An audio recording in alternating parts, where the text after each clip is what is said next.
सहनौ भुनक्तु सह वीर्यं करवावहै तेजस्विनावधीतमस्तु मा विद्विषावहै। ॐ शान्ति शान्ति शान्तिः। ब्रह्मानन्दं परमसुखदं केवलं ज्ञानमूर्तिं द्वन्द्वातीतं गगनसदृशं तत्त्वमस्यादिलक्ष्यम् एकं नित्यं विमलमचलं सर्वधी साक्षिभूतं भावातीतं त्रिगुणरहितं सद्गुरुं तं नमामि। प्रथम 3 श्लोक बोलीशु।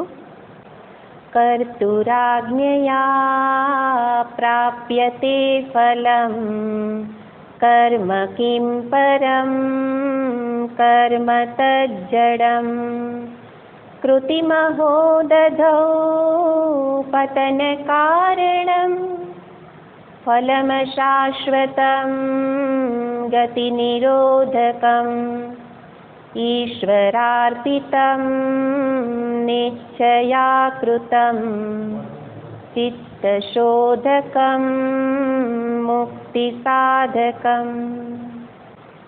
उपदेश सारम स्तोत्र આપણે પૂર્વે જોયું એમ ઉપનિષદ એટલે વેદશાસ્ત્રનો જ સાર ભાગ છે. સાંભળવા ઘડીક વાર સાંભળવાનું રાખજો, બંધ થઈ ગઈ તો ખબર પડે. અને વેદશાસ્ત્ર એને કહેવામાં આવે છે મોક્ષશાસ્ત્ર. મોક્ષશાસ્ત્ર એનો અર્થ જે મને મુક્તિ આપે છે, આપણા શબ્દોમાં કહીએ તો જે મોક્ષ પ્રદાન કરે છે એ મોક્ષશાસ્ત્ર કહેવામાં આવે છે.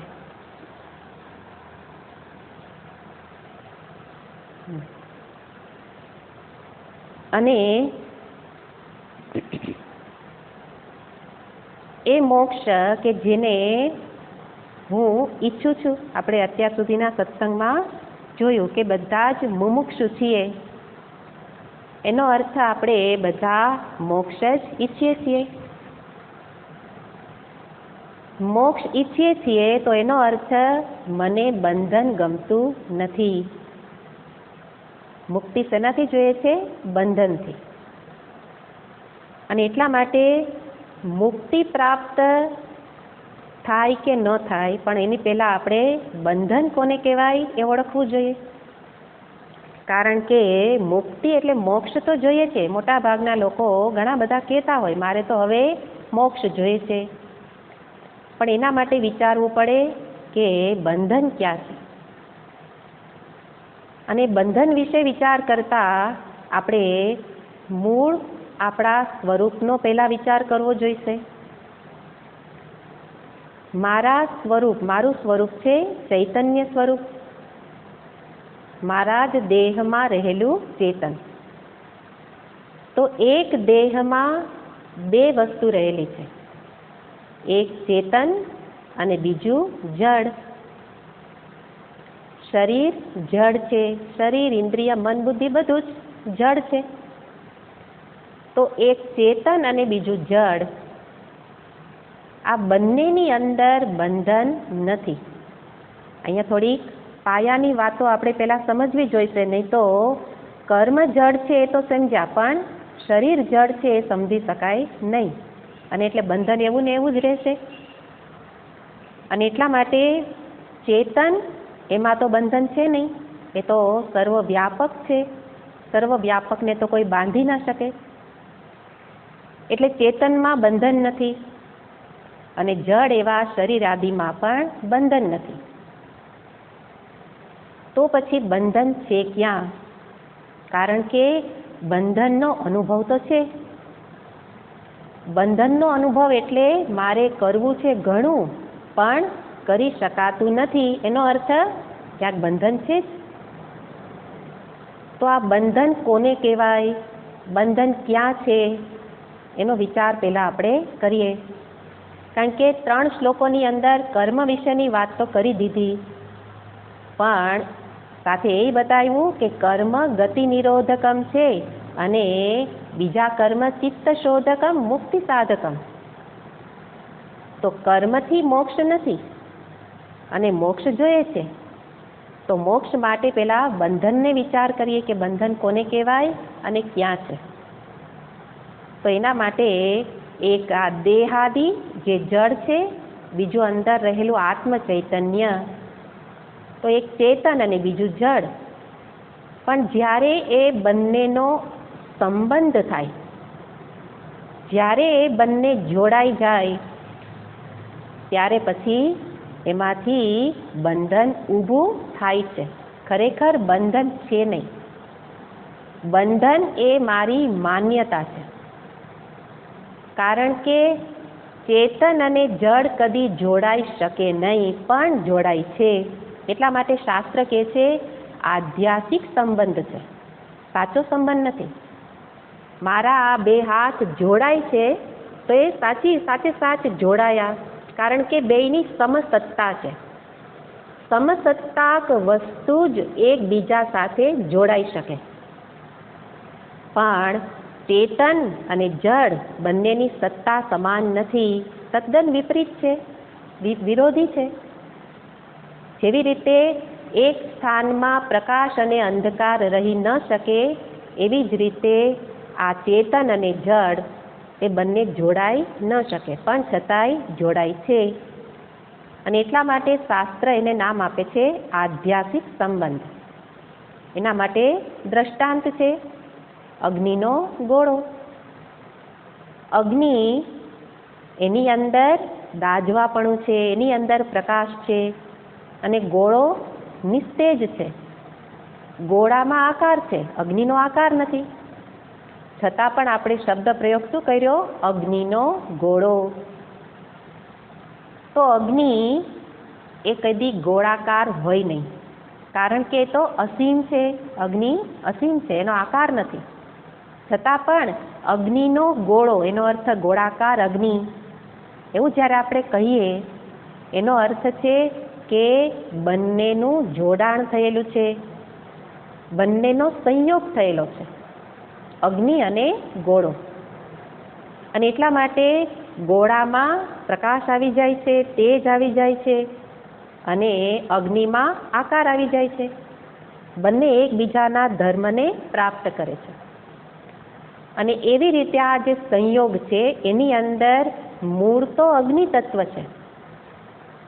એ અગ્નિ તત્વ સ્વરૂપથી બંધાતું નથી, ગોળા જેટલું બનતું નથી, પણ છતાંય જાણે કે અગ્નિ બંધાઈ ગયો, ગોળા જેટલો થઈ ગયો. એનું કારણ છે કે અગ્નિએ પોતાને ગોળાના આકારનો માની લીધો, અને ગોળો એટલે એક ઉપાધિ, એક આકાર, એને કહેવાય ઉપાધિ. એવી જ રીતે હું કે જે ચેતન, હુંનો અર્થ છે ચેતન, અને ચેતનનો અર્થ છે આત્મા. એટલા માટે આત્મા અને બ્રહ્મ એની બધી કલ્પનાઓ ન કરવાની, કારણ કે આ બહુ સરળ અર્થ છે જે રોજ બરોજ મને અનુભવાય છે. એ ચેતન, એ જ આત્મા, એ જ સર્વત્ર વ્યાપ્ત હોય તો એને બ્રહ્મ કહેવાય. સર્વવ્યાપક ચૈતન્ય, એને બ્રહ્મ કહેવાય. તો હુંનો અર્થ છે ચેતન, અને એ ચેતન એ ક્યારેય પણ મર્યાદિત શરીર જેટલું મર્યાદિત થઈ શકે નહીં. છતાંય હું શરીર આપણે બોલીએ જ છીએ, એનો અર્થ શું થયો?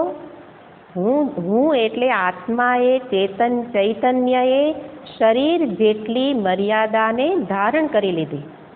ખરેખર ચેતન એટલું થતું નથી, મર્યાદિત નથી થતું, પણ શરીરને આધારે એટલું દેખાય છે. અને એવી રીતે પોતાને શું માની લીધું? હું શરીર, હું મન, હું બુદ્ધિ. અને એ જે હું શરીર, હું મન, હું ઇન્દ્રિય, હું બુદ્ધિ, હું પ્રાણ, એ બધા ઉપાધિના સ્તરે આ અમારી ઓળખાણ છે. આ ઉપાધિની ઓળખાણ છે. જેમ ગોળો ઉપાધિ, એમ શરીર આદિને શું કહેવાય? ઉપાધિ. એટલે તો કઠોપનિષદ કહે છે, આત્મેન્દ્રિય મનોયુક્તમ ભોક્તે ત્યાહુર મનીષિણઃ.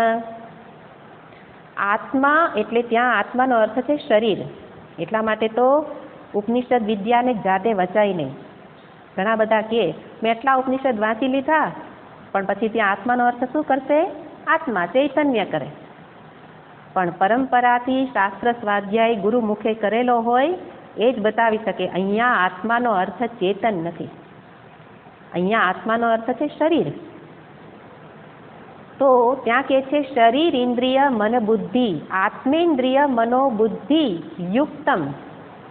યુક્તમ એટલે જોડાયેલા, એને ત્યાં ભોગતા ઇતિ આહુહુ એવું કહેવાય. તો જે શરીર આદિ સાથે જે જોડાય છે અને પછી પોતાની ઓળખાણ આપે છે, અને એ ઓળખાણ કહે છે કે એ સાચી ઓળખાણ નથી. એ જે જોડાણ થયા પછી હું કરતા, હું ભોગતા ઇત્યાદિ બની જાઉં છું. અને જ્યારે પોતાને એટલો સીમિત માની લે, અને વાસ્તવમાં છે કેવો? અસીમ છે. અસીમ વસ્તુ જ્યારે પોતાને સીમિત માની લે, ત્યારે પછી એને અસીમ થવાની ઈચ્છા થાય. અસીમ તો છે જ, પણ અસીમ બનવાની ઈચ્છા થઈ. કોને થઈ? અસીમ હતો એને જ, ચૈતન્યને. પણ દેહાદિમાં જોડાઈ ગયેલો, અને પછી દેહની મર્યાદાથી પોતે મર્યાદિત થઈ જાય છે. તો આ રીતે અહીંયા દર્શાવવું છે કે ચેતન અને જડનો આધ્યાસિક સંબંધ, બે વસ્તુ જોડાઈ શકે નહીં, પણ જોડાઈ ગઈ, અને એમાંથી બંધન ઊભું થયું. અને આ કર્તૃત્વ ભોક્તૃત્વ એ જ બંધન છે. મૂળમાં એ બંધન છે, અને એનું મૂળ છે પોતાના સ્વરૂપનું અજ્ઞાન. સ્વરૂપના અજ્ઞાનને કારણે પોતાને દેહ જેટલો મર્યાદિત માન્યો, અને દેહથી કર્મ થાય એને શું માની લીધું? મેં કર્મ કર્યું, અને પછી હું કરું છું કરતા, અને પછી એનું ફળ ભોગવનારો ભોગતા. અને એવી રીતે જે દેહાદિમાં જોડાયેલો હું, એનું જ નામ અહંકાર. અહંકાર એ કોઈ દેહમાં આવેલું કોઈ અંગ અવયવ નથી, પણ અહંકાર એ પણ કાલ્પનિક વસ્તુ છે, માની લીધેલી. બેમાંથી જોડાણમાંથી એક નવો હું ઊભો થયો, એને કહેવાય અહંકાર. અને એ રીતે જોડાણ જ વાસ્તવિક ન હોય તો અહંકાર પણ સત્ય ન હોય. તો આ જે કંઈ દર્શાવવામાં આવ્યું એની અંદર આપણે વાસ્તવિકતાને સામે રાખીને વિચાર કરીએ કે આત્મ ચૈતન્ય ક્યાંય જોડાતું નથી. જેમ અગ્નિ, ન સમજાય તો અગ્નિના ગોળાને જોવાનો, અને છતાં પણ ક્યાંય જોડાઈને પોતાને સીમિત માને છે. અને પછી શું કે મેં મારી આંખેથી રૂપ જોયું, કાનથી શબ્દ સાંભળ્યા, મનથી વિચાર કર્યો, તો એમાં કોઈ વાંધો નથી. આવું કહેવામાં કોઈ વાંધો નથી, કારણ કે વ્યવહાર માટે તો જોડાવું જ પડે. એકલા ચેતનમાં વ્યવહાર નથી, એ તો અવ્યવહાર્ય છે. અને જડ કદી પોતે જાતે વ્યવહાર કરી ન શકે. તો વ્યવહાર અર્થે બંનેને જોડાવવું પડે, અને એટલા માટે આ જોડાણ જરૂરી છે. પણ શેના માટે છે? વ્યવહાર માટે. આંખેથી રૂપ જોવું એમાં કોઈ વાંધો નથી, આંખ રૂપ દર્શન કરે એમાં કોઈ બંધન નથી. કર્ણેન્દ્રિયથી શબ્દ સંભળાય એમાં પણ કોઈ બંધન નથી, એમાં કોઈ વાંધો નથી. મનની અંદર વિચાર ઉઠે, લાગણી ઉઠે, ઉર્મિઓ ઉઠે, ભલે ને ઉઠે, કોઈ વાંધો નથી. દેહના સ્તરે, મનના સ્તરે જે કંઈ થાય એના ધર્મ, તો એ બરાબર છે. પણ તકલીફ ક્યાં છે? દેહાદિના સ્તરે જે કંઈ આ ધર્મ એના ધર્મ જે પ્રાપ્ત થાય છે એની સાથે જ્યારે હું જોડાઈ જાઉં પછી જ સમસ્યાનું સર્જન થાય છે. હુંનું જોડાણ પેલું સામાન્ય જોડાણ હતું કે વ્યવહાર માટે બોલીએ, પછી એમ ન બોલાય કે આ દેહ જુએ છે, આ આંખ જુએ છે, એટલે અધકચરું જ્ઞાન હોય ને પછી એવું બોલે આ દેહ કામ કરે છે. જ્ઞાની પુરુષ એવું ન બોલે, હું જ બોલે, હું જોઉં છું, હું ખાઉં છું.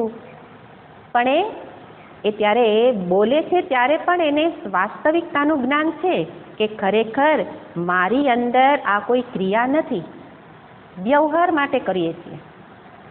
પણ જ્યારે એને સાચે સાચ માની લેવામાં આવે, સત્ય જોડાણ માની લેવામાં આવે અને પછી શું થવા લાગે તો કે શરીરના ધર્મ એ મારા ધર્મ બની જાય. એટલે શરીરની અંદર જે 6 વિકાર છે, અસ્થિ, જાયતે, વર્ધતે, વિપરિણમતે, અપક્ષીયતે, વિનશ્યતે, આ શરીરના ધર્મ છે. એનો જન્મ થવો, વૃદ્ધિ થવી, એનો ક્ષય થવો, નાશ થવો, ધર્મ શરીરના છે. અને હું ચૈતન્ય સ્વરૂપ એની સાથે જ્યારે જોડાવ, કેવી રીતે જોડાવ? સત્ય રૂપે, સાચું માનીને. અને ત્યારે મને શું લાગવા લાગે? મારો જન્મ. અને પછી સમસ્યા, મારો જન્મદિવસ હતો ને ફોન પણ ન કર્યો. શું સાચું માની લીધું? મારા જન્મને સાચો માની લીધો. જ્ઞાની પુરુષ પણ કે છે મારો જન્મ, પણ બોલે છે ત્યારે પણ સત્યનું જ્ઞાન છે. પણ આપણે શું માની લીધું? આ અસત એવા દેહાદીને જ સત માની લીધા. અને પછી દેહનો જન્મ એટલે મારો જન્મ. દેહે પુષ્ટે અહમ પુષ્ટ. શરીર થોડુંક નબળું પડે ને આપણે નબળા પડી જાય. અને એવી રીતે દેહાદીના ધર્મને પોતાની અંદર આરોપ કરી અને એને જ સત્ય માનવા, અને એ જ છે બંધનનું પ્રથમ લક્ષણ. આ બંધન. જ્યારે તમે દેહાદીને પોતાના માનો પછી દેહ નિર્બળ થાય, દેહ લાચાર થાય, ત્યારે હું પણ કેવો થઈ જાઉં? લાચાર, બિચારો, દુઃખી. મનની અંદર સુખ દુઃખની જે વૃત્તિ ઉત્પન્ન થાય અને એની સાથે હું જોડાઈ જાઉં અને હું કેવો બની જાઉં? સુખી, હું દુઃખી. અને મારી એક નવી ઓળખાણ ઊભી થઈ ગઈ. હુંનો અર્થ શું હતો પહેલાં જોઈ લો? હું ચેતન.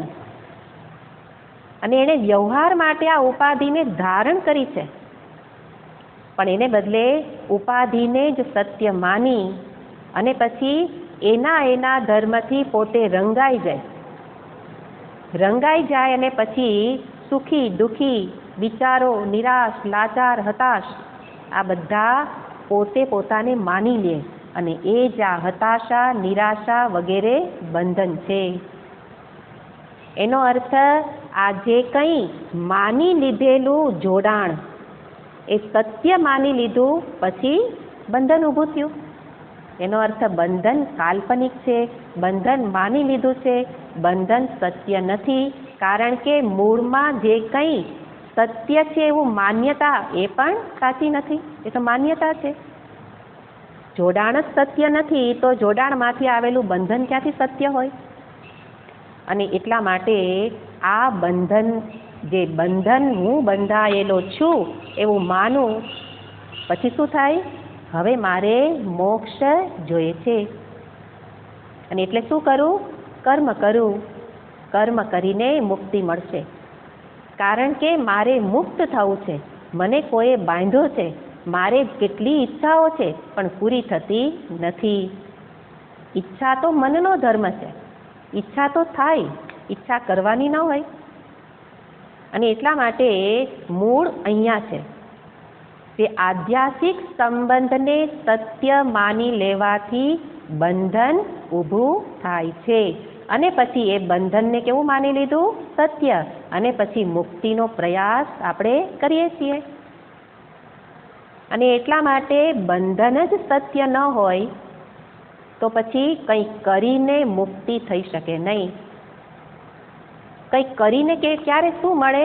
જે મારી પાસે ન હોય એની પ્રાપ્તિ કર્મથી થાય. મારી પાસે ન હોય એની પ્રાપ્તિ કરીને થાય. પણ મુક્ત તો છું જ, બંધન તો માની લીધેલું છે, આધ્યાત્મિક છે.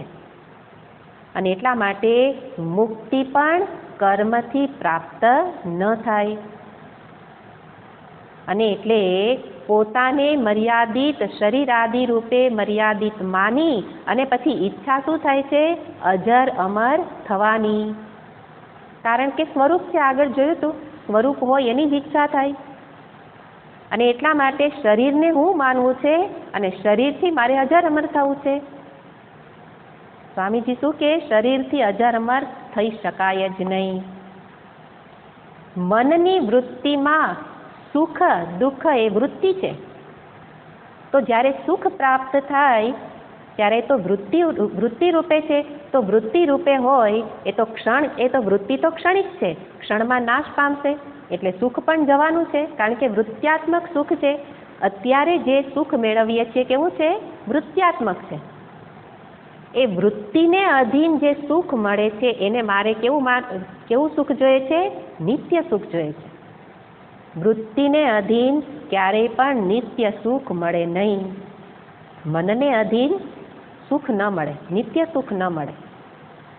અને એટલા માટે મારી અંદર જે આ ઉણપ, કંઈક ખૂટવાનો જે ભાવ છે, એમાંથી જ એક ઈચ્છા ઊભી થઈ. મારે અજર અમર થવાની ઈચ્છા, મને પરમાનંદની પ્રાપ્તિની ઈચ્છા. આ ઈચ્છા ઉત્પન્ન થઈ. તો ઈચ્છા ઉત્પન્ન થાય એમાં કોઈ વાંધો નથી. આગળ આપણે જે ગયા વખતે જોયું હતું કે કામનાને છોડવાની છે, ઈચ્છા છૂટી શકે નહીં. છોડવાનો પ્રયત્ન કરો તો પણ ન છૂટે, કારણ કે ઈચ્છા થાય છે, ઈચ્છા કરવામાં નથી આવતી. મને એવું લાગે છે કે મારામાં કંઈક ખૂટે છે, મારે પૂર્ણ થવું છે, આ ઈચ્છા છે. અને એટલા માટે આ અપૂર્ણતાથી છૂટવાની ઈચ્છા એ મને શું કરાવે? દોડાવે.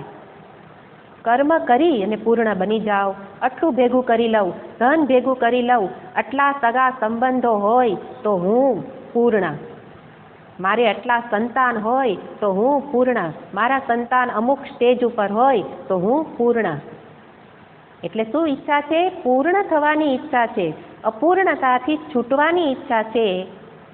પણ એ કઈ રીતે પૂરી થાય એની દિશા ખબર નથી. તો ઈચ્છા એ સ્વાભાવિક છે, ઈચ્છા તો થાય. પણ જ્યારે એ ઈચ્છા કોઈ પ્રબળ ઉત્તેજનાનું રૂપ ધારણ કરે, પ્રબળ ઝંખના બની જાય, ત્યારે એ બની જાય છે કામના.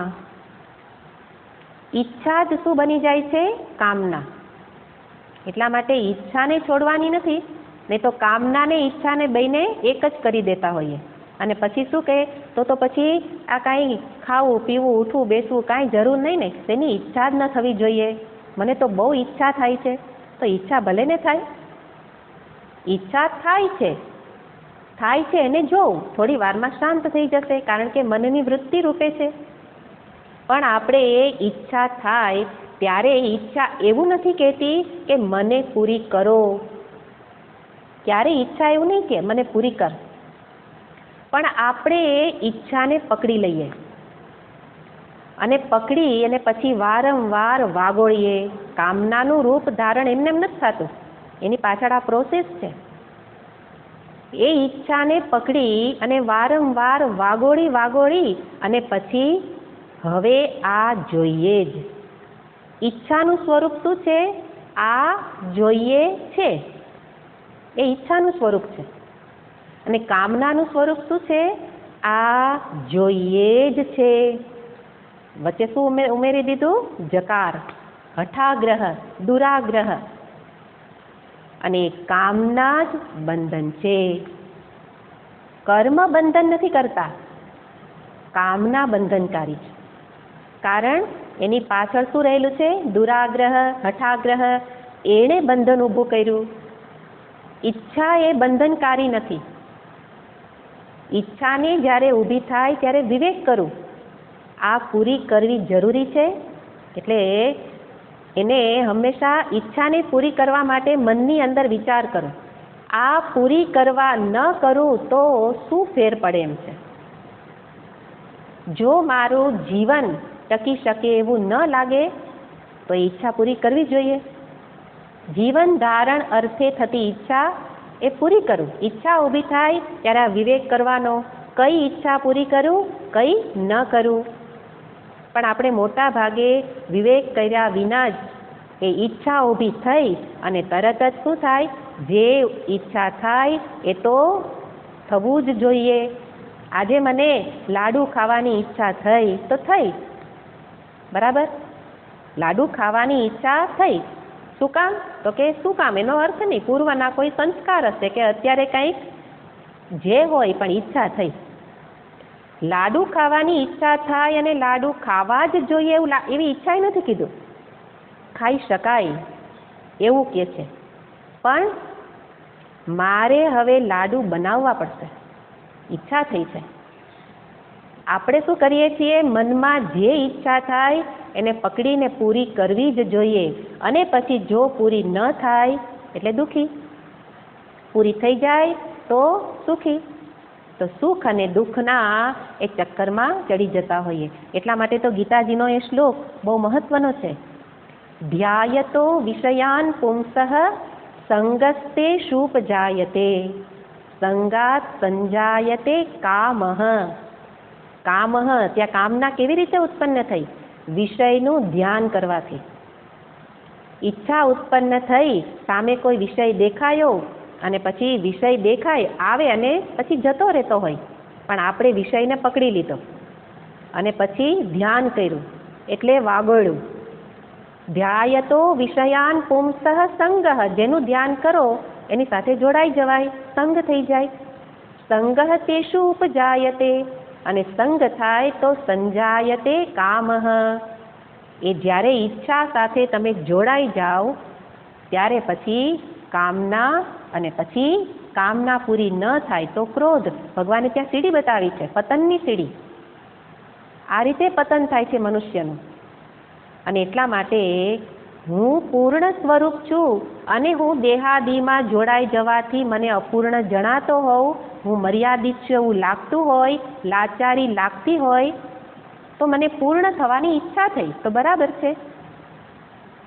ઈચ્છા થઈ અને પછી એના માટે આ જોઈએ, જોઈએ જ. એ જે હઠાગ્રહથી જે ઈચ્છાની પકડમાં આવી જવાય ત્યારે કામનાથી વ્યક્તિ ગ્રસ્ત થઈ જાય. અને એના માટે અહીંયા કહેવામાં આવે છે કે એ કામના જ કે છે કે કામનાથી પ્રેરિત પછી શું થશે? કર્મ. અને કામનાથી પ્રેરિત થયેલું એ સકામ કર્મ એ જ ગતિ નિરોધકમ. કારણ કે એ મને મુક્તિરૂપી ફળ અપાવી શકે નહીં, કારણ કે કામના જ સ્વયં બંધન છે. અને એટલા માટે બંધનથી મુક્તિ માટે સકામ કર્મનો ત્યાગ. સકામ કર્મનો ત્યાગ પણ કર્મનો ત્યાગ નથી. શેનો ત્યાગ છે? કામનાનો ત્યાગ. શું કામ કામનાનો ત્યાગ કરવો? અત્યાર સુધી કામના પૂરી કરીને તો આનંદ જ મળ્યો છે. કામના પૂરી ન કરવાથી તો નીરસ જીવન થઈ જાય. આપણી એવી માન્યતા છે કે કામનાથી જ જીવનમાં રસ છે. પણ એક વખત કામનાને છોડીને કર્મ કરવામાં કેવો રસ છે એ જાણતા નથી. એટલા માટે આપણે શું કહીએ છીએ? કામનામાં જ રસ છે. પણ વિચાર કરો તો કામનાએ આપણને કેટલા દુઃખી કર્યા છે. વિચાર કરવાથી ખબર પડે કે જેમ કે કોઈ એક વક્તૃત્વ સ્પર્ધામાં એક બાળકને બોલવાનું કહેવામાં આવ્યું કે તું 10 મિનિટ બોલજે કહેવામાં આવે તો બરાબર છે કે એને બોલવાનું છે, તૈયારી કરવી જોઈએ ને જેટલો સમય આપ્યો છે બોલવું જોઈએ. પણ જ્યારે વ્યક્તિ બોલવાની હોય, 10 મિનિટ બોલવું છે અને પછી 20 મિનિટ માટે એને તૈયારી કરવી પડે, કારણ કે વચ્ચે ભૂલાઈ જાય. અને એટલે તૈયારી કરી, બહુ સ્વસ્થ છે અત્યારે. પણ જ્યારે બોલવાનું શરૂ કર્યું અને એટલે એ બાળક એને જ્યારે બોલવાનું કહેવામાં આવે છે ત્યારે તો ઉત્સાહ છે, તૈયારી કરે છે ત્યારે ઉત્સાહ છે, પણ જ્યારે સ્ટેજ ઉપર જવાની તૈયારી અને મનમાં એકદમ ઉત્તેજના કે મારાથી થશે કે નહીં, થશે કે નહીં, અને પછી બોલવાનું શરૂ કર્યું. બોલતા બોલતા કેટલું ભૂલાઈ ગયું. શું કામ? એને મનમાં ચિંતા હતી કે મેં જે ધાર્યું છે બોલાશે કે નહીં, હું ભૂલી તો નહીં જાઉં ને. આ ચિંતાએ જ બધું ભૂલાવી દીધું. એટલે કર્મ પૂર્વે ઉત્તેજના, કર્મ વખતે ચિંતા, ફળની ચિંતા કે સરખું બોલાશે અને પૂરું થશે પછી લોકો શું કહેશે. આપણી આ સ્થિતિ કે લોકો શું કહેશે, અને એટલા માટે આ ફળની ચિંતાએ એનું બધું જ સામર્થ્ય હણી લીધું. જે વ્યક્તિ કુશળ વક્તા હતો એટલે તો એને વક્તૃત્વ સ્પર્ધામાં રાખવામાં આવ્યો હતો કે સરસ બોલી શકે એવો હતો, પણ એની અંદર આ કામના કે મારે સરખું બોલવું જ છે, બોલાવવું જ જોઈએ, આ કામના છે. અને કામનાએ શું ફળ ઉત્પન્ન કર્યું? તો કે બધું સામર્થ્ય હણી લીધું. કે બાળકો 10મા અને 12મા ધોરણમાં આવે તો પહેલેથી જ એ પહેલો, બીજો, ત્રીજો નંબર કે સારા એવા રેન્ક લેતા હોય, સારા માર્ક્સ લઈ શકતા હોય, પણ 10મા 12મામાં સારો દેખાવ ન કરી શકે. શું કામ? ફળની ચિંતા. અને ફળની ચિંતા શું કામ? કામના છે. આટલા પર્સન્ટેજ આવવા જ જોઈએ. અને આપણે જેની અંદર આ આરોપ કર્યો છે અને સતત એની સાથે આ વાતો કરી અને એની અંદર આ ચિંતા ઊભી કરી દીધી, અને બાળક સતત ટેન્શનમાં ભણે અને એટલા માટે બધું સામર્થ્ય હણાઈ જતું હોય, પછી ધારેલા માર્ક્સ ન લાવી શકતો હોય. શું કામ? એને મૂળમાં રહેલી કામના. અને એટલા માટે પેલો એક વિદ્યાર્થી સ્વસ્થ રીતે ભણી શકે છે, કારણ કે ભણવું જોઈએ, બસ ભણવાનું છે અને હું મહેનત કરું. પણ બીજી વ્યક્તિ એક ફળનો દુરાગ્રહ રાખીને ભણે છે, અને માટે સામર્થ્ય હોવા છતાં પણ બધું જ હણાઈ જાય છે. તો એટલા માટે કહેવામાં આવે કે કામનાથી પ્રેરિત કર્મ તારે જોઈએ છે તે નિત્ય શાંતિ, નિત્ય સુખ રૂપી ફળ અપાવી શકવા સમર્થ નથી. કારણ કે કામનાથી પ્રેરિત થયેલું કર્મ પૂર્વે મને ઉત્તેજિત કરે છે, એ બંધન છે. કરતી વખતે ફળની ચિંતા, એ બંધન છે. અને જ્યારે ફળ પ્રાપ્ત થાય, અપેક્ષા મુજબ ફળ મળે તો હર્ષના આવેશમાં ભાન ભૂલી જવાતું હોય તો એ બંધન છે. અને અપેક્ષા મુજબ ફળ ન મળે તો હતાશ ને નિરાશ ને ડિપ્રેશનમાં આવી જવાતું હોય તો એ બંધન છે, કારણ કે એવું મારે કાંઈ જોઈતું નહોતું. પણ કામના પૂર્તિ કરો તો ફળ તો મળશે, પણ એક સાથે એક ફ્રી. બરાબર ને? એક સાથે એક ફ્રી મળશે. શું મળશે? કામના પૂર્તિ કરીને તમારા પુણ્યના પ્રતાપે અપેક્ષિત ફળ મળશે, તો સાથે એ તમને હર્ષાવેશમાં ફરી પાછા હૃદયના ધબકારા વધારી દેશે. ઘણા બધા ખૂબ હર્ષના આવેશમાં એટેક આવી જતો હોય, તો એણે શું કર્યું? એક સાથે એક ફ્રી. અને અપેક્ષા મુજબ ન મળ્યું તો દુઃખ જ દુઃખ છે. અને એટલા માટે આ જે કંઈ અનુભવ છે એ બંધન છે. શું અનુભવ છે? ઉત્તેજના, ચિંતા, લાચારી, પરાધીનતા. આ મારે જોઈતા નથી, પણ આવી ગયેલા છે. શું કામ આવી ગયા? મૂળમાં રહેલી કામના. એટલા માટે મહર્ષિજી કહે છે કે કર્મનો ત્યાગ નહીં, કામના છોડીને કર્મ કર. કારણ કે એ તને જોઈએ એ ફળ અપાવી શકે એમ નથી. અને એટલા માટે કહે છે કે કર્મ પણ શું છે? ચિત્ત શોધકમ મુક્તિ સાધકમ. સાધન છે. એનો અર્થ કર્મ પણ મોક્ષ અપાવી શકવા સમર્થ નથી, કારણ કે કર્મનું અંતિમ ફળ છે ચિત્તની શુદ્ધિ. એનાથી વધારે કર્મ કાંઈ અપાવી ન શકે. એટલા માટે કામના પ્રેરિત કર્મ શું શું અપાવે એને જોવાથી ખબર પડે કે આ કામના નઠારી છે, એને દૂર કરો. પણ કર્મ ત્યાગ કરવાનો નથી. કારણ કે કર્મનો ત્યાગ કરીને કોઈનું જીવન જ શક્ય નથી. અને એટલા માટે જ્યાં સુધી જીવન છે ત્યાં સુધી કર્મ તો થવાના છે. પણ જો કર્મ થવાના જ હોય અને કર્મ છોડવાના જ ન હોય તો પછી એક વસ્તુ સમજી લેવી પડે કે કર્મની કળા શીખી લેવી પડે. અને કર્મની કળાને જ કહેવામાં આવે છે નિષ્કામ કર્મ યોગ. કર્મસુ કૌશલમ. યોગ એટલે કર્મયોગ. કર્મયોગ એ કર્મ કરવાની કળા છે કે જે કર્મ હું કરું છતાં પણ હું એનાથી દુઃખી ન થાવ, મને દુઃખ પ્રાપ્ત ન થાય. એટલે કે મારે જે જોઈતું નથી એ નહીં મળે, બંધન નહીં મળે. એનો અર્થ નિષ્કામ કર્મ કરવાથી જ ચિત્તની શુદ્ધિ, અને શુદ્ધિમાં જ શાંતિ છે, સ્વસ્થતા છે. અને એટલા માટે અહીંયા સાધન રૂપે નિષ્કામ કર્મને દર્શાવવામાં આવ્યા કે કર્મ કર, પણ કર્મયોગનું બે વસ્તુ બતાવી, ઈશ્વરાર્પણ ભાવથી કર્મ અને પ્રસાદ બુદ્ધિથી ફળનું ગ્રહણ.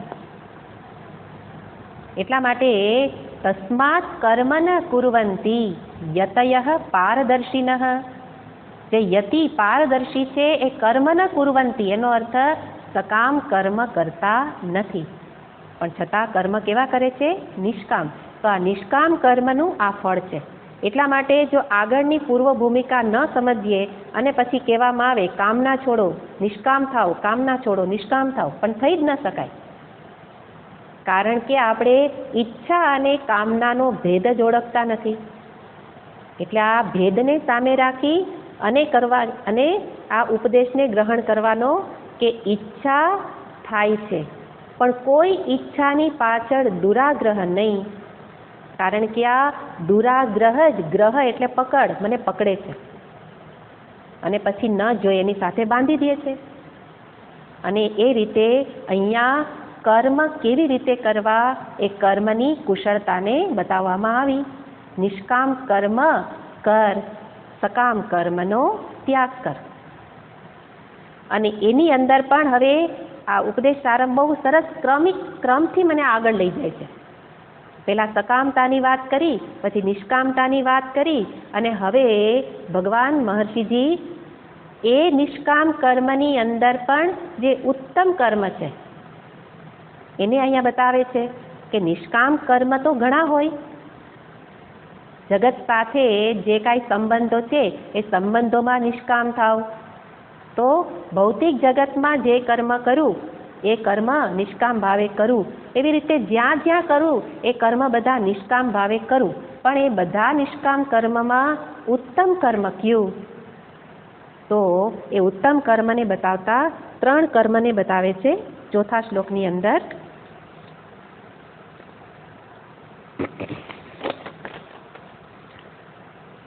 જેટલા પાસે ઝેરોક્સ નથી એ સ્ક્રીન ઉપર જોઈ શકે. કાય વાંગમન કાર્યમુત્તમં પૂજનમ જપશ્ચિંતનમ ક્રમાત. કાય વાંગમન કાર્યમુત્તમં પૂજનમ જપશ્ચિંતનમ ક્રમાત. કાય વાંગ મનઃ કાર્યમ ઉત્તમમ. ઉત્તમમ કાર્યમ. મહર્ષિજી બતાવે છે કે ઉત્તમ કર્મ કોને કહેવાય? તો કે છે કાય વાંગ મનઃ. જે કાય એટલે શરીરથી થનારું કર્મ, વાંગ એટલે વાણીથી થતું કર્મ, અને મનથી થતું કર્મ. ક્યાં કર્મ? તો એના નામ પણ નીચે આપે છે. પૂજનમ જપઃ ચિંતનમ ક્રમાત. પૂજન એ શરીરથી થતું કર્મ છે, જપ વાણીથી થતું કર્મ છે, અને ચિંતન મનથી. તો શારીરિક, વાચિક અને માનસિક કર્મ, એ અહીંયા 3 કર્મને લઈ લેવામાં આવ્યા. એનો અર્થ આ 3 પ્રકારના જ કર્મ થાય છે. આખા દિવસમાં તમે જેટલાય કર્મ કરો છો એમાંથી બધા જ કર્મને આ 3 વિભાગમાં વહેંચી શકાય. શારીરિક, વાચિક, માનસિક. પણ એ જે શારીરિક કર્મમાં પણ ઉત્તમ કર્મ કયું? પૂજનમ, પૂજા. વાચિક કર્મ દિવસ દરમિયાન ઘણું બધું બોલીએ છીએ, પણ એમાંથી કયું ઉત્તમ બોલવાનું કર્મ? તો કે છે જપ. પૂજનમ, જપ. અને માનસિક રીતે પણ આપણે ઘણી બધી જગ્યાએ ફરી આવીએ છીએ, મનથી ઘણા વિચાર કરીએ છીએ, પણ પરમાત્મા ચિંતન મનથી કરવું એ ઉત્તમ કર્મ છે. અને એટલે આ 3 કર્મને અહીંયા ઉત્તમ કર્મ, પણ કેવી રીતે? ક્રમાત, ક્રમથી. એનો અર્થ એક કરતાં બીજું ઉત્કૃષ્ટ, બીજા કરતાં ત્રીજું ઉત્કૃષ્ટ. એટલા માટે શાસ્ત્ર મને આગળ વધવાનો ક્રમિક માર્ગ બતાવે છે. ક્રમિક માર્ગ એટલે આગળના માર્ગેથી ચાલીને જ તમે પછીના માર્ગે જઈ શકો. આ એક આગળ વધવાની સીડી બતાવી, નિસરણી, કે જેના 3 પગથિયા છે. એક સીડી ઉપર તમે સીડીએ ચડીને ઉપર પહોંચવું હોય તો એના ઘણા પગથિયા હોય. એ પગથિયામાં પહેલા પગથિયે તમારે ચડવું જ પડે. ઘણા બધા કહે છે હું 2 પગથિયા ટપી જાઉં, તો ટપી જવામાં કોક દી ખબર પડી જતી હોય છે. એનો અર્થ જો તમારે ઉપર સુધી શાંતિ, સ્વસ્થતાથી પહોંચવું હોય તો એક પછી એક પગથિયે ધ્યાનથી આગળ વધો. અને એનો અર્થ પૂજન પ્રથમ પગથિયું, બીજું જપ, ત્રીજું ચિંતન. આપણને લાગે કે અહીંયા ઉત્તમ એટલે અહીંયા ક્રમથી ઉત્તમ કોને કહ્યું? ચિંતનને. તો જે સૌથી સારું હોય એ જ પહેલાં કરી લો. તો કે નહીં થાય. મહર્ષિજી કહે છે ક્રમાત, ક્રમથી જ આગળ વધી શકશો. અને એની પહેલાંનો ક્રમ સમજી લેવાનો. આગળ 3 શ્લોકમાં બતાવ્યો. ચિત્તની શુદ્ધિ. આપણે આની સાથે સાથે ચિત્તની શુદ્ધિને પણ સમજી લેવાની. કારણ કે ચિત્ત શુદ્ધિ નહીં હોય અને પછી જે પૂજા અને જે પછી જપ અત્યારે જે કરીએ છીએ, ચિત્તની અશુદ્ધિ સાથે પૂજા અને જપ કરીએ છીએ, માટે મને લક્ષ્ય સુધી પહોંચાડી શકતા નથી. એટલા માટે દરેક શ્લોક ક્રમથી છે. મહર્ષિજીનો વિચાર કેટલા બધા ક્રમથી ચાલે છે, ક્યાંય ભેળસેળ નહીં, સીધું માર્ગદર્શન આપે છે. અને એટલા માટે કહે છે કે અત્યાર સુધી 3 શ્લોકમાં કર્મયોગની વાત કરી અને આ અંતિમ ઉપદેશ આપી દીધો, તું નિષ્કામ કર્મ કર, કારણ કે એનું ફળ ચિત્તની શુદ્ધિ છે. અને એ ચિત્તની શુદ્ધિ હશે તો જ તારે જે જોઈએ છે શાશ્વત સુખની પ્રાપ્તિ થશે. આટલો કર્મયોગનો ઉપદેશ છે. અને હવે ચિત્તની શુદ્ધિ તો પ્રાપ્ત કરી, કર્મનું અંતિમ ફળ પ્રાપ્ત થઈ ગયું, ત્યારે પછી ભક્તિમાં પ્રવેશ કરો. એટલે આ ચોથા શ્લોકથી ભક્તિ યોગનો ઉપદેશનો પ્રારંભ થાય છે. અને ભક્તિ કોને કહેવાય? ભક્ત કોને કહેવાય? એમાં પણ જેમ કર્મ વિશે આપણે ઘણી બધી ગડબડ હતી, ઈચ્છા વિશે, કામના વિશે, સકામતા, નિષ્કામતા, તો બધું માર્ગદર્શન મહર્ષિજીએ આપ્યું. એવી રીતે આપણને ભક્તિ વિશે પણ ઘણી બધી માન્યતાઓ છે. બધાનો મત જુદો જુદો. ભક્તિ કોને કહેવાય? મોટા ભાગના શું માને?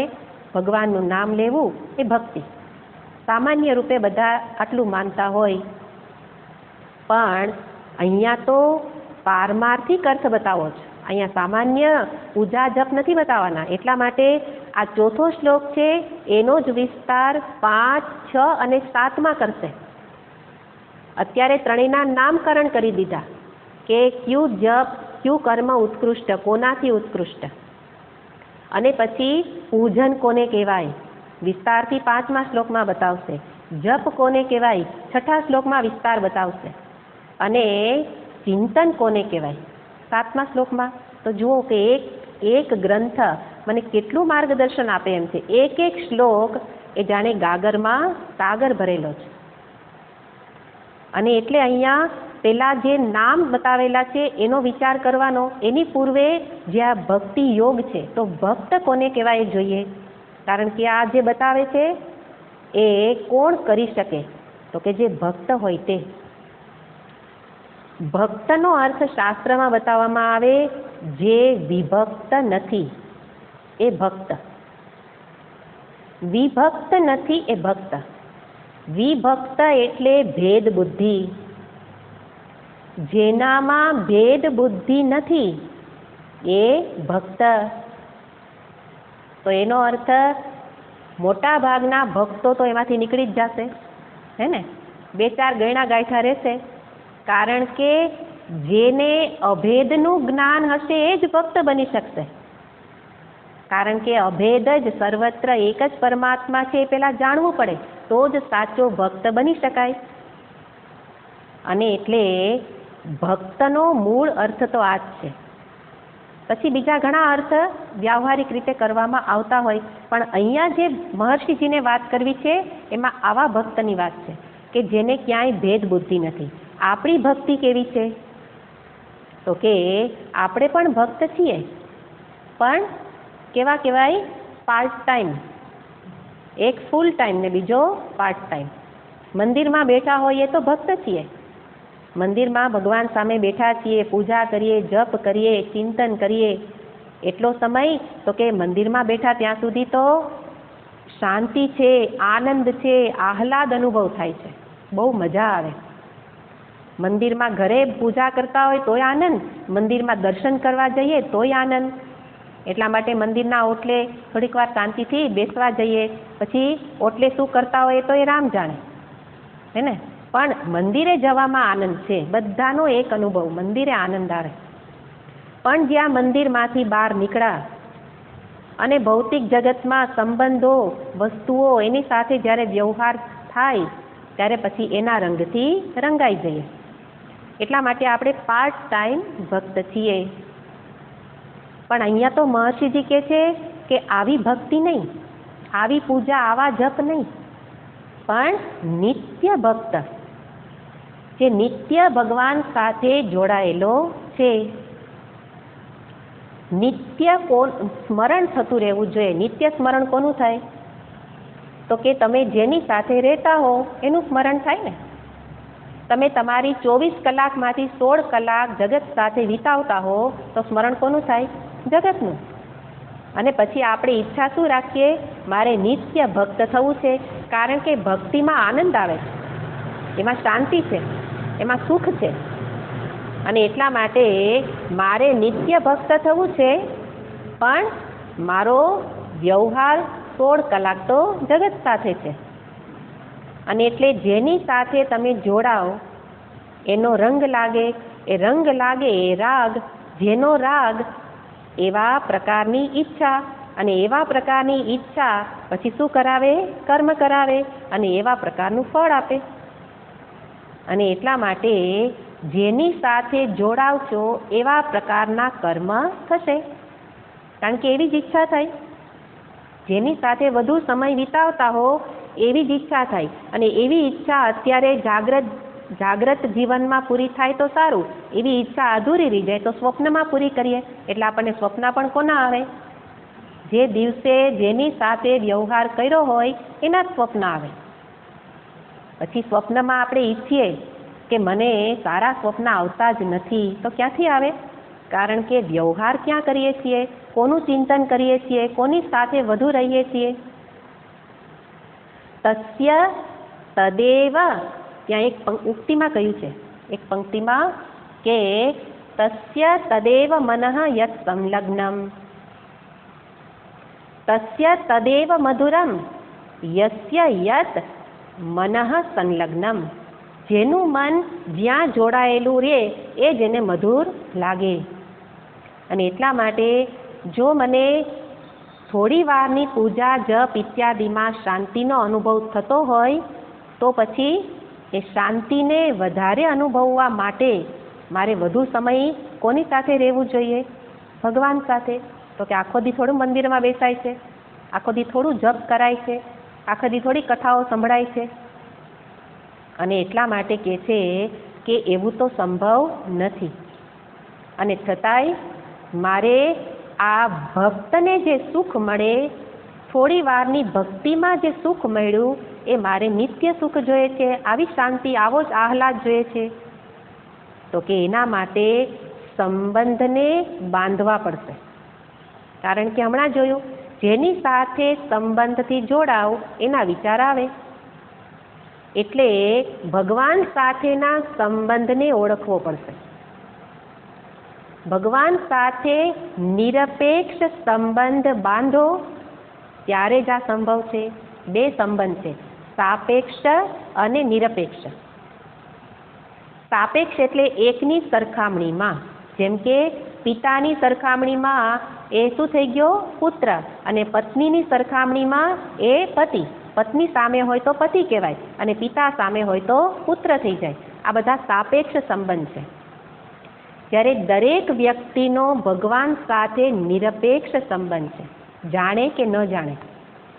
નિરપેક્ષ સંબંધ એટલે કેવો સંબંધ? માટીનો ઘડા સાથે જેવો સંબંધ, સુવર્ણનો ઘરેણા સાથે જેવો સંબંધ, જળનો તરંગ સાથે જેવો સંબંધ છે ને. માટી અને ઘડો જુદા નથી. એવી જ રીતે મારો એટલે જીવનો ઈશ્વર સાથે સંબંધ કેવો છે? નિરપેક્ષ સંબંધ છે. અને નિરપેક્ષ સંબંધને ઓળખવો પડે સાચા ભક્ત બનવા માટે.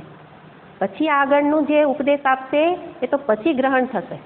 તો જ મહર્ષિજી જે આપણી પાસે અપેક્ષા રાખે છે, આવી રીતે પૂજન, આવી રીતે જપ, એ તો પછી થશે. જો હું પહેલાં હું અને ભગવાન વચ્ચેનો સંબંધ ઓળખી કાઢું. કેવો સંબંધ છે? નિરપેક્ષ, મૂળભૂત સંબંધ છે. મૂળભૂત એટલે બીજા સંબંધો તો વ્યક્તિ સામે હોય એ રીતે બદલા કરતા હોય, ત્યારે ભગવાન સાથેનો સંબંધ ક્યારેય બદલતો નથી. એટલે કે જ્યારે એ પતિ સામે હોય તો પત્ની ભક્ત તો રહે જ છે, પછી પત્ની પણ બને અને ભક્ત પણ બની શકે. સ્વામી ભક્તિ, સ્વામી ભક્ત, ભક્ત થયા ને. એવી રીતે માતા અને પુત્ર, તો પુત્ર છે એ માતાની સાથે પણ માતૃ ભક્ત બની શકે. ભક્તરૂપી આપણો જે નાતો છે એ બધા સંબંધ સાથે રહી શકે. પણ પેલો એક વખત પતિ એમ કે ના, અત્યારે તો હું પિતા પણ હોઉં અને પતિ પણ હોઉં, તો એ બે એક સાથે રોલ નહીં નિભાવી શકાય. ત્યારે ભક્તનો રોલ એ બધા જ પાત્ર સાથે નિભાવી શકાય એમ છે. કારણ કે ઈશ્વર એટલે જે મારામાં વ્યાપ્ત ચૈતન્ય, મારામાં જે ઈશ્વર છે એ કાંઈ કોઈ મૂર્તિ રૂપે નથી, ચૈતન્ય રૂપે છે. તો મારો અને ચેતનનો સંબંધ ક્યારે? જાગીએ છીએ ત્યારે, સૂઈ જાય ત્યારે છૂટી જાય? ચેતનનો સંબંધ છૂટતો નથી. એનો અર્થ મારો એટલે આ દેહાદી અને ચેતનનો સંબંધ એ સદાય રહેલો છે, હંમેશા સદાકાળ રહેલો છે. એટલા માટે આ ભક્ત નિત્ય ભક્ત બનવા માટે થઈ અને મારે ઈશ્વર સાથેનો નિત્ય સંબંધ, મૂળભૂત સંબંધ ઓળખી કાઢવો પડે. ત્યારે પછી શું બની જશે? જે કર્મ કરું એ ભક્તિ બની જશે. માતાની સેવા કરું ત્યારે પણ હું ભક્ત બની શકું. કારણ કે બધી વખતે ઈશ્વર સાથેનું મારું જોડાણ તો છે જ, પણ માત્ર એના તરફ દ્રષ્ટિ જવી જોઈએ, માત્ર એ સંબંધને ઓળખવો જોઈએ. નહીં તો અત્યારે મંદિરમાં બેસીએ ત્યારે આપણને ભગવાન સાથે સામે સંબંધ જણાય, પણ બહાર નીકળીએ એટલે ફરી બધા સંબંધો સાચા અને ભગવાન ખોટા અથવા ખૂણામાં. એવું નથી. ભગવાન સામે બેસું ત્યારે પણ મારો એમની સાથે સંબંધ છે અને બીજા સાથે સંબંધ નિભાવવું ત્યારે પણ આ ભૂલાય નહીં કે હું ભગવાન સાથે જોડાઈને કર્મ કરી શકું એમ છું, સંબંધ નિભાવી શકું એમ છું. અને એવી રીતે જે આ સંબંધને સદા યાદ રાખે એ જ સર્વકાળે ભક્ત બની શકે. કારણ કે જે કર્મ કરશે, ભક્તિ કોને કહેવાય? ભગવાન માટેના ભાવને ભક્તિ કહેવાય. સ્થૂળ કર્મ એ ભક્તિ નથી, મૂળમાં રહેલો ભાવ એ ભક્તિ છે. એટલા માટે અહીંયા બતાવ્યું કે સકામતા અને નિષ્કામતા, કર્મમાં ભેદ નથી. કે કામના તો એ ભાવ હતો કામના પૂર્તિ કરવી એ ભાવ હતો, ભાવ બદલી ગયો તો કર્મ નિષ્કામ થઈ ગયું. એવી રીતે માત્ર ભાવને જ બદલવાનો છે. પછી જે કર્મ હશે એ ભક્તિ બની જશે, અને પછી જે મને ભગવાનની સામે બેસીને શાંતિ આનંદ લાગતા હતા એ કર્મ વખતે જ મને અનુભવ થશે. દરેક કર્મ ભક્તિ. અને એટલે પૂજનનો અર્થ તો મહર્ષિજી બહુ વ્યાપક અર્થ આપશે. મૂર્તિ પૂજા એ પ્રારંભિક છે, પણ આપણે મૂર્તિ પૂજાને અંતિમ માની લીધી, અને મૂર્તિ પૂજાને અંતિમ તો માની, પણ એને આપણે જન્મ એટલે એલા કે જીવ, એક વાક્ય કહેવાય, એના માટે આપણે જીવ સટોસટની બાજી ખેલી નાખીએ. તેના માટે મૂર્તિ એ જ અંતિમ છે એવું સ્થાપિત કરવા માટે. પણ મૂર્તિ અંતિમ નથી, મૂર્તિ આલંબન છે. સર્વત્ર ઈશ્વર દર્શન નથી થતું તો મૂર્તિમાં તો, એનો અર્થ આપણે જે ધર્મ પાળતા હોઈએ એ રીતે પાળી શકાય. પૂજા તો મૂર્તિની જ હોય, પણ મૂર્તિની પૂજા વખતે પણ મને શું યાદ હોય કે ભગવાન મૂર્તિ જેટલા સીમિત નથી. અને એટલે આગળ વ્યાપક અર્થમાં બતાવશે ત્યારે તો આપણે જોઈશું જ, પણ આ સામાન્ય અર્થ છે. પૂજન કોને કહેવાય? તો કે પૂજન એના કરતાં જપ ઉત્કૃષ્ટ, જપ કરતાં ચિંતન ઉત્કૃષ્ટ એવું કેમ કહેવામાં આવ્યું? તો એનો સામાન્ય અર્થ જોઈએ તો પૂજનની અંદર ઘણા બધાનો આલંબન લેવામાં આવતું હોય. તમે ષોડશોપચાર પૂજા કરો તો પછી એમાં કેટલા બધા દ્રવ્ય જોઈએ, પછી હું પૂજા કરનાર ભગવાનની મૂર્તિ, અને પછી ભગવાનને ચડાવવા માટે દૂધ, જળ, પૂજાપો, નૈવેદ્ય, અને પછી જેટલા ઉપચાર તો કેટલા બધા ઉપચારો, અને પછી જે મંત્ર બોલાય એ જ પ્રમાણે એમાં એ જ દ્રવ્ય ચડાવવાનું, એવી જ ક્રિયા કરવાની. એટલા માટે પ્રારંભમાં પૂજા એ મનને એકાગ્ર કરવા માટે શ્રેષ્ઠ સાધન છે. આપણે સમજવાનું કે આ બધા સાધન મનની એકાગ્રતા માટે છે, ભગવાન માટે નથી. નહીં તો આપણે શું કહીએ, ભગવાન દોષ આપશે. આજે આમ ભગવાનને આજે સારી વસ્તુ ન ધરાવી, ભગવાનને આજે આમ થઈ ગયું, ભગવાન મને દોષ આપશે, મને પાપ લાગશે, હે ભગવાન માફ કરજો. આપણી અહીંયા જ ગેરસમજ છે. ભગવાન જો એની સામે બેસનારાને દોષ આપવા લાગે તો એની સામે આવશે કોણ? તું સામે આવ્યો એનાથી જ ભગવાન પ્રસન્ન છે. પણ મારી એકાગ્રતા વધારવા માટે કહેવામાં આવે કે આ રીતે આ મંત્રની સાથે આ દ્રવ્ય, આ ક્રિયા કરો, કારણ કે નતર મન ભટકી જાય. તો મનને ઘણા બધા ટેકા લેવાની ટેવ છે.